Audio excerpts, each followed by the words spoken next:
Hello everyone, I hope that you had a fantastic 2021. Welcome to December, end of the year, Christmas coming up, all money's gone out the window, so I know that I definitely will not be buying any more fragrances this year, so this will be my definitive list of 2021 of fragrances, my top 10 favourite fragrances that I picked up this year. Please feel free to leave a comment down below of what fragrances you bought this year. Your top 10, your top 20. If you've got maybe top 50 to a top 100 fragrances that you bought this year, you might have a problem and you might want to look into that. But anyway, let's waste no time and just get straight into the list. So this is a hierarchical list. Number 10 is a fragrance that I'm really happy with. I'm glad that I got it, really enjoy. But we go all the way to number 1, which is my absolute favourite of this year. So number 10 is Ralph Lauren's Polo Deep Blue. Great, brilliant blue fragrance that is marrying the 90s nostalgia of Ralph Lauren all the way with the modern blue twist that we have seen ad nauseum in the past few years. This has also got a bit of a tropical mango that makes it a little bit more like a holiday fragrance, but it can also be worn very casually. I've really enjoyed this in the summer. It has got a nostalgic feel because of the fact that it is sort of like something that Ralph Lauren would have done in the 1990s, late 90s, early 2000s, but it's got that great modernization with the shower gel blue scent that we all know so well. So I really enjoyed this, have worn this every now and then. It's great and I would recommend it. Number 9 is a recent pickup. It was this Eau Sauvage Parfum by Christian Dior. If this hadn't been reformulated to what it is now, this would have been much higher on the list. This would have easily cracked the top 5, maybe in the top 3, but it has been reformulated, it's changed, it's quite watered down. I mentioned that I wouldn't rebuy this, so it's interesting that it's in this list. I'm happy with it. I just know that I'm going to be wearing this quite a bit in spring and I will enjoy it. And I do enjoy it. I do enjoy Eau Sauvage Parfum, and I'll have this for a couple of years, and it'll be a fun couple of years. But no, I wouldn't be interested in rebuying it. I'd probably either go with one of the Acqua di Palmas, or if Bois de Portugal is still good, which I doubt, I'd go with that. But this is your gentlemanly, neroli fragrance that you've smelt in many, many different ethoses and eras of fragrance. Like I said, Bois de Portugal, Colonia, Essenza, even a bit of Colonia Pura, that bitter, biting, almost cold neroli with some woods. There's not a lot of sweetness, it's quite harsh, it's quite naturalistic, not as naturalistic as it once was, but this is a very grown-up fragrance, this is a very modern fragrance, this is a fragrance that your dad would have worn, and I like that. I enjoy it, I'm going to get a lot out of it, but it's just not been my favourite this year. Number 8 is this is Dunhill Century. I worry about this fragrance. I do. I worry that it's going to get discontinued because this was quite a brave move from Dunhill. This is very watery, very placid, but also quite weedy. Quite, not weed as in marijuana, I mean like weeds, as in like you're on a boat and you're sailing through a canal and there's reeds and there's greenery everywhere. That's the kind of thing that this is. I also get a bit of tea in this. It's quite herbal, it's quite green. It's not your typical designer packaged fragrance anymore, so I understand why this didn't get the success and popularity that Icon got. But this is great. This is something different. If you enjoy Gucci Pour Homme 2, if you enjoy Chai by Robert Piguet, then if you like something that's quite relaxing, quite down to earth, then this could be for you. Really like it. Really like the difference, the uniqueness in the designer world. It's been great. Number 7. Remember how I mentioned this? Well, this right here, Scandal by Roger Parfums, similar, but less citrus, less neroli. These two are similar, they're different, they're the same vibe, they're the same sort of dad fragrances, if you will. Older man, older grandfather kind of fragrances, very, very distinguished, very regal, very expensive, but this is done to an incredible degree. In fact, this is kind of like the Eau Sauvage DNA met with Italian Cypress by Tom Ford without the chocolate. Meshed together.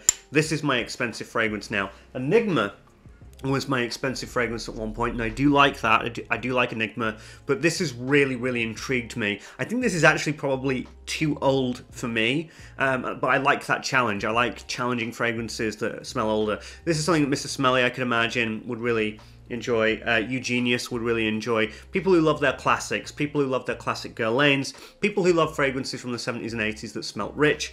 Duck, I know that you'd like this. I know you'd like this. I wonder if you've Never smelt this bad boy. But yes, Scandal, Parfum, Cologne Edition. I haven't smelt the original Scandal, but I'm just happy with this version anyway. Number 6 is Bobo by Kora. A Mediterranean holiday. Just so wonderful. Wore this a ton this summer. It made it in my summer top 10 list. I think that you appreciate fragrances more that it took time for you to buy. You know, I knew about this two and a half years ago. Took me a while to buy it. Took me a while, mostly because of time, and I wasn't really kind of feeling it. And then I was like, this is the moment, and it's been great. Wonderful bottle design as well. Kora in general are a fragrance house that you should check out. They're very underrated and they're very, very interesting. And they do really lovely single combination of fragrance notes where they take just a few, 3 or 4 great protruding fragrance notes and make it into something special. Bobo is wonderful. Number 5 is Queer by Molinard. Did a video about this recently. I mentioned that this smells like what would happen if Creed did a leather fragrance. This is leather with genuine like incense, like an incense stick burning and wafting with a little bit of this fig mandarin orange note.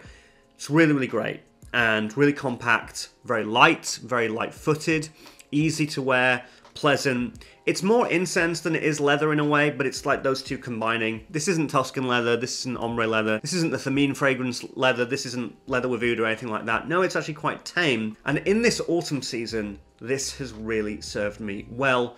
Go check out the video I did on it. Number 4 is Stranger's Yuzu Soda. This was also in my top 10 summer list. Wonderful. This is a 30ml. Look how much I have used of it. That's a lot. That's half. I doused myself with this fragrance this year. Wonderful, wonderful fragrance by Prin. I've said it a million times, but here we go again. This smells like the 1970s white, musky fragrances, a bit kind of urinal cakey, like Kuros, mixed in with a modern blast of fizzy citrus soda that you'd find more traditionally in these modern summer fragrances that we have now.